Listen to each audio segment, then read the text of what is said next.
سلام بچه‌ها، امیدوارم حالتون خوب باشه. بریم با هم دیگه از ودا ربات، اینجا بهش میگم ودا ربات، بریم آب بیاریم ببینیم که چی میشه. امیدوارم خوشتون بیاد. در ضمن لایک، کامنت و سابسکرایب هم یادتون نره. مرسی.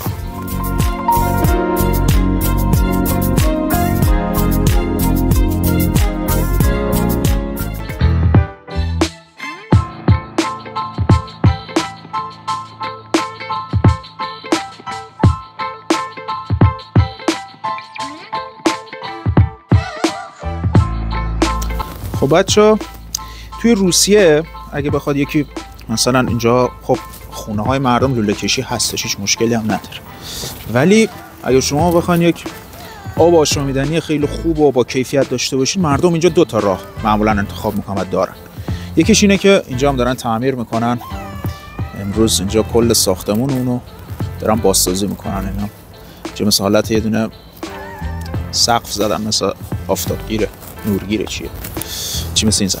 و داشتم میگفتم دو تا کلا راه داره توی روسیه که مثلا خانواده ها آب آشامیدنیشون رو تامین میکنن از دو راه. یکی این که مثل ایران مثلا فیلتر آب میان تو خونه نصب میکنن، بعد سگه جالب بود، همش میخوام بگم یه چیزی میاد این وسط. مثل ایران سیستم فیلتر آب توی آشپزخونه نصب میکنن و خب آب آشامیدنیشون اونجوری تامین میکنن. یک مدل دیگه هم اینه که اینجا یک دستگاهایی هست به اسم ودا ربات. ودا به روسی میشه آب، ربات هم که خب میدونید ربات میشه، یعنی ربات آب به اصطلاح.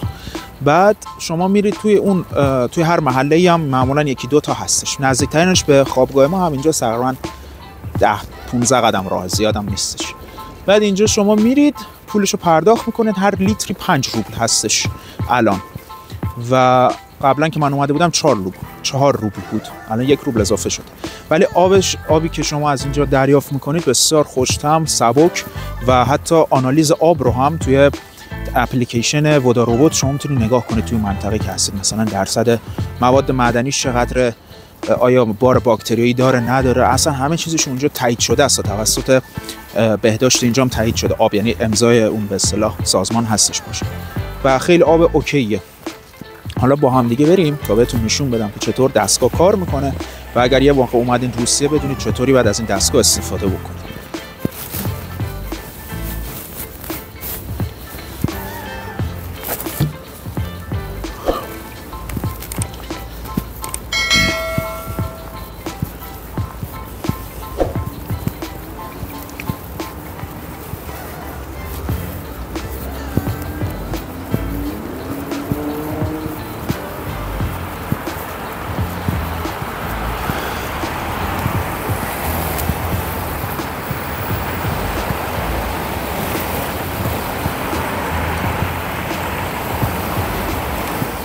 بچه اونجاست، اگه ببینید دونه دستگاه ودا ربات اونجاست. ما قراره بریم اونجا الان و بهتون بگم که چطوری باید شما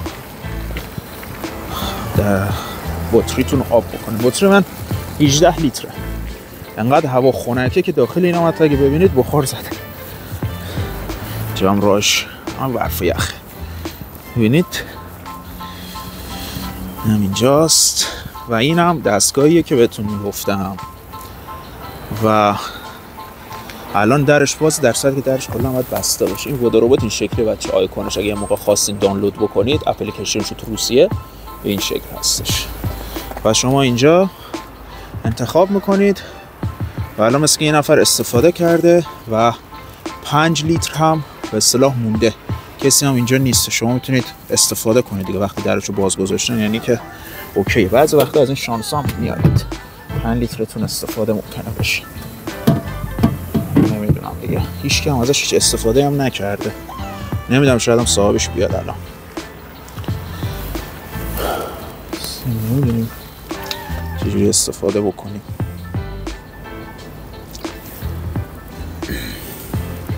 شاید هم یکی اومده تو راه باشه منتظر، چون بعضی با اپلیکیشن پرداخت میکنن، ممکنه یه نفر بخواد بیاد. من اینجا کسی رو نمیبینم، ولی خب انگار یه نفر زده، یعنی ببینیم چی میشه. منتظرم، هنوز کسی نیومده اینجا. فکر نمیکنم کسی هم بیاد اینجا. با اپلیکیشن زدن ولی کسی نیومده. الانم نزدیک 10 دقیقه است اینجا صبر کردم، هیچ کی پیداش نشد. چون معمولا کسایی که میزنن سریع میان و نزدیک باشم من میان اینجا معمولا. حالا به پیش اومده دیگه بعضی وقتا اینجوری میشه. بریم زودتر استفاده کنیم، من باید برم زودتر درسامو بخونم. خب بریم من باز بکنم. اوه چقدر سفت شده.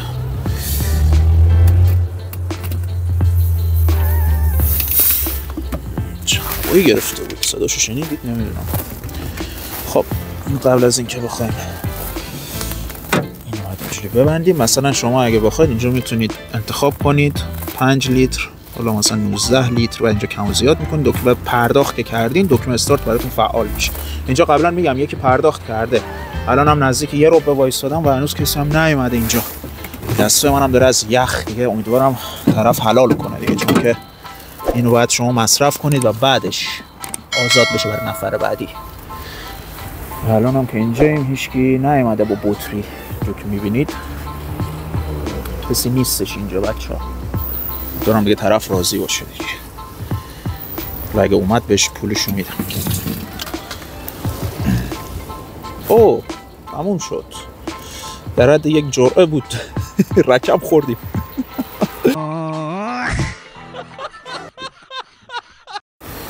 خب بچه‌ها الان پولشو پرداخت کردیم و الان باید این دکمه رو فشار بدیم. اینجا که میبینید آب خیلی راحت میره داخل مخزن و دبه ما. دبه چه کلمه قشنگی گفتم.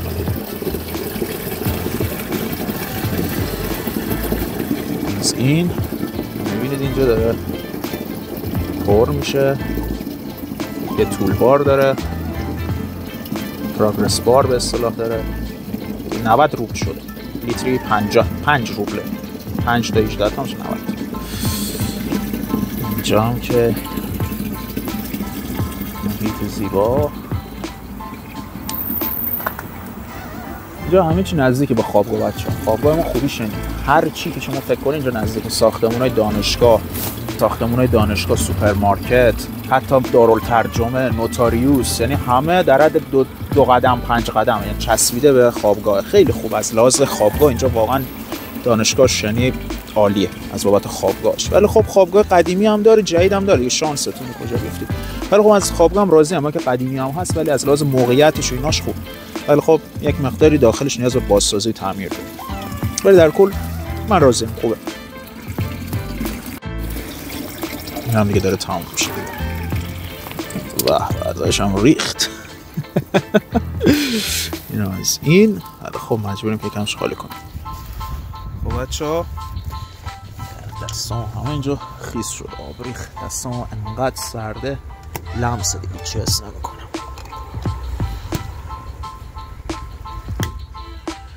خب خوبه نریزم موقعی که بلندش میکنم. خب بچه من اینو باید ببرم خوابگاه دیگه. من فعلا کامera رو آف بکنم، ادامهشو میبینید. برم که دستم حسابی یخ زد. اینم دبه آبو باید این شکلی بیارید، ببینید اینجوری بندازین رو شونتون بهتر. قدم اینجا هوا سرده بچه، دستم یخ زده چون خیسم شد، دستم بیشتر سرما رو نشون میده. بله تو روسیه زندگی کردن و اونم به عنوان دانشجو چیزا رو هم داره.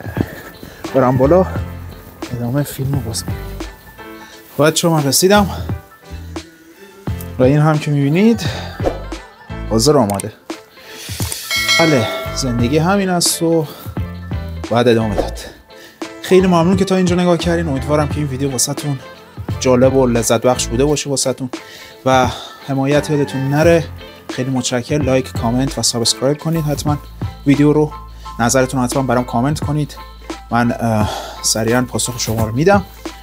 و اینکه امیدوارم هر جا هستین حال دلتون خوب و خوش باشه. مواظب خودتون باشید. فعلا خدا نگهدار.